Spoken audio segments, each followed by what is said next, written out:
Welcome guys for another Kusina Serye episode dito sa Tammy's Kitchen, and ang gagawin ko po today is banana bread. Meron po kasi akong leftover mga ingredients and I decided na instead of wasting it, i-bake na lang siya natin para may pambaon sa trabaho. So, ang ingredients natin are bananas. Ito, main ingredient natin. So, mas masarap ang banana bread kung ang ating gagamitin saging yung overripe. Kasi mas lumalabas yung tamis ng saging. So, ito, i-mash natin ang 6 bananas. Using fork, mash natin yung mga banana. Ako kasi mas prefer ko yung hindi siya overly mashed yung banana. Yung may konti-konti pang chunks na nakakain ng saging sa banana bread. Mas prefer ko yung ganun. And you can be creative or dito sa paggawa dito ng banana bread kasi pwede nyo siyang haluan pa ng iba pang mga ingredients such as nuts or chocolate chips. Different kinds of nuts. May nakita na before, may pecan nuts, may walnuts. Tapos yun nga, yung chocolate chips. Tapos before, I made a few years ago, yung banana bread, meron siyang cream cheese sa loob. Cream cheese mix. But ito, gagawin natin is plain banana bread lang. Kasi meron akong leftover na buttermilk. So, naisip ko, saan pa ba pwede gamitin yung buttermilk other than red velvet? So, na-google ako, ito nakita ko nga na pwede din pala siyang ihalo sa banana bread. So, i-mash lang natin itong mga banana. Kung ano to, kasi ito hindi pa siya overripe tong saging na to, kaya medyo firm pa siya. Pero kung overripe tong mga saging na to, napakadali lang niyang i-mash dahil sa sobrang lambot.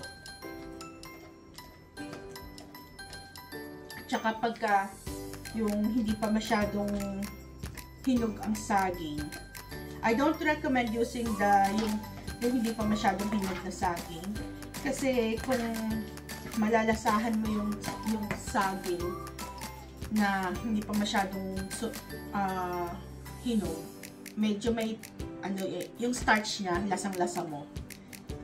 Yung pait din. Kaya, ito.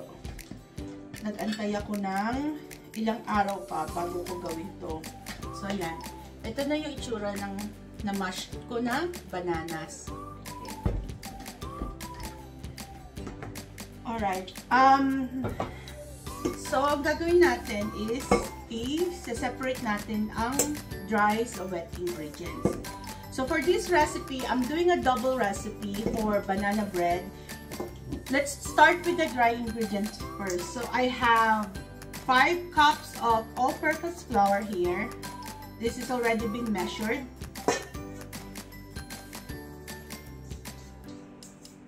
Okay. So 5 cups. If you're just doing a single recipe, you only need 2.5 of purpose flour. Okay. We need 1.5 teaspoon of baking powder. At natin dyan. Because this is a double recipe, so it will be 3 teaspoon of baking powder. 1 teaspoon of baking soda. This is double recipe, so it's 2 tablespoons of baking soda. 1/2 teaspoon of salt. Gawin natin siyang 1 teaspoon ng salt kasi it's double the recipe. And for single recipe, you will be needing 1 cup of sugar.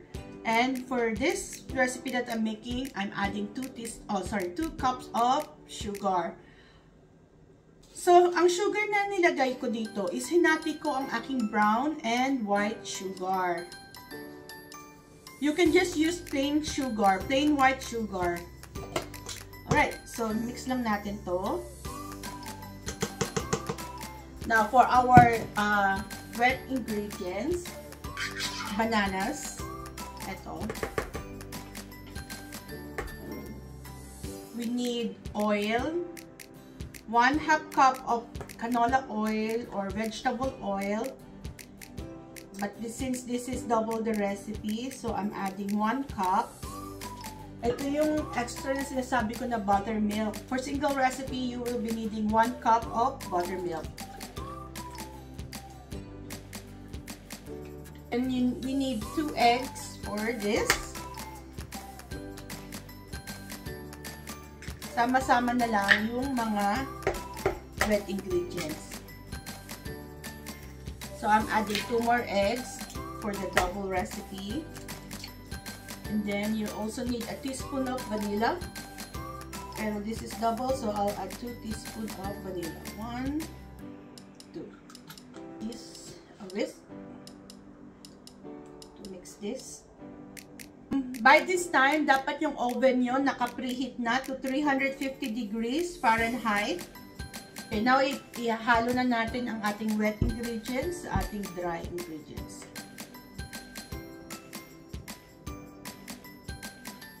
Again, kung gusto niyo siyang haluan ng mga peanuts or sorry, ng mga nuts like pistachio or almonds or pecan, walnuts, go ahead. Sige lang.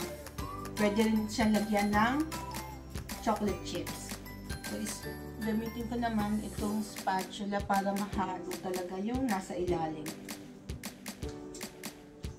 Okay, so halo na siya. So, meron tayong dalawang loaf pans dito. I-brush lang natin siya ng konting oil. Konting oil lang. Pwede rin naman kung meron kayong parchment paper, pwedeng gamitin yung parchment paper dito. Salin natin sa pan.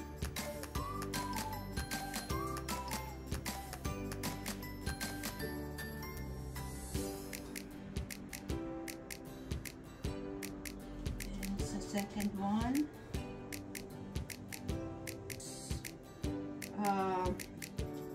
pantay lang natin, smooth out lang natin para pantay siya.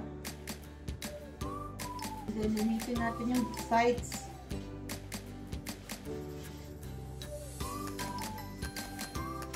So yung oven natin naka-ready na siya.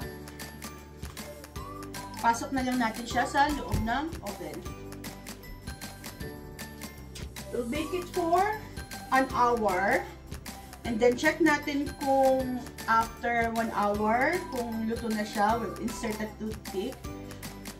Tip lang para hindi dry yung ating banana bread, don't over-bake it. As long as pag in-insert nyo yung toothpick mamaya, wala nang nakasabit na butter sa toothpick. So, okay, so yan, we'll wait for an hour and check natin mamaya kung okay na yung ating banana bread after an hour. Right, it's been 1 hour na guys. So, titignan natin kung okay na yung ating banana bread. Alright, medyo may ano pa, kumakapit pa yung butter sa loob. So, bigyan pa natin siya ng another 10 minutes. Right, so binalik ko ulit sa oven yung banana bread kasi medyo nung nilagyan ko siya ng skewer, tinusok ko siya ng skewer, meron pang kumakapit na konti sa na butter sa skewer. So, nilagay ko siya ng additional 15 minutes and then tignan natin ulit, check natin siya ulit mamaya. Okay guys, so ayan na, tumutunog na yung oven, papatayin na natin and then lalabasan natin yung ating baked banana bread. So, ito na. Ang bango niya, guys. Ito pa yung isa. Then, just to be sure, test natin. Tanan! So, malinis. Right? Yung isa. Malinis din. Walang sabit. So, So, ito guys, yung ating banana bread. Ang gagawin natin, mag-antay tayo dito ng 10 to 15 minutes. I-cool down muna natin siya. Tapos, saka natin siya i-slice. Alright? Kasi kalalabas lang niya sa oven. Alright guys, so ito na yung ating baked banana bread. It's been 15 minutes, nag-cool down na siya. Malamig na siya, natanggal ko na siya sa pan. Yan, slice natin yung ating banana bread para makita natin yung loob. Then, kunin natin yung isa. Okay. Slice natin sa gitna. Ang lambot ng banana bread. Medyo warm pa siya. Okay. See? Ito ang itsura ng ating banana bread. Yung kabila.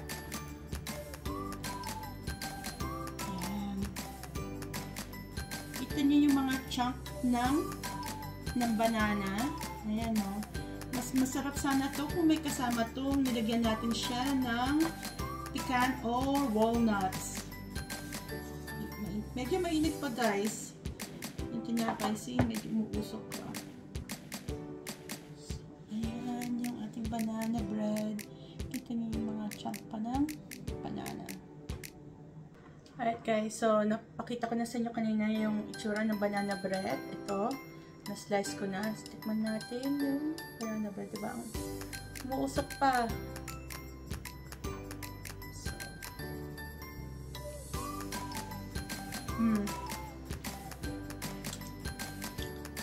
very creamy. Tsaka sakto lang yung tamis niya. Hindi siya ganun katamis. Sarap. Kung lalagyan natin ito ng butter, spread some butter dito sa tinapay, mas tasty siya. Okay. So that's it. Yung ibabaw, crusty, na feel ko siya pag nagbabite ako, binabite ko siya, chin-chew. Yung crunchiness ng ibabaw, ng crust, makakagat mo. So, there's our banana bread, guys. And I hope you guys enjoy this simple recipe. So, yan guys. Thank you for watching, and I hope you enjoy this banana bread as much as I do. Until our next episode here in Tammy's Kitchen. Bye!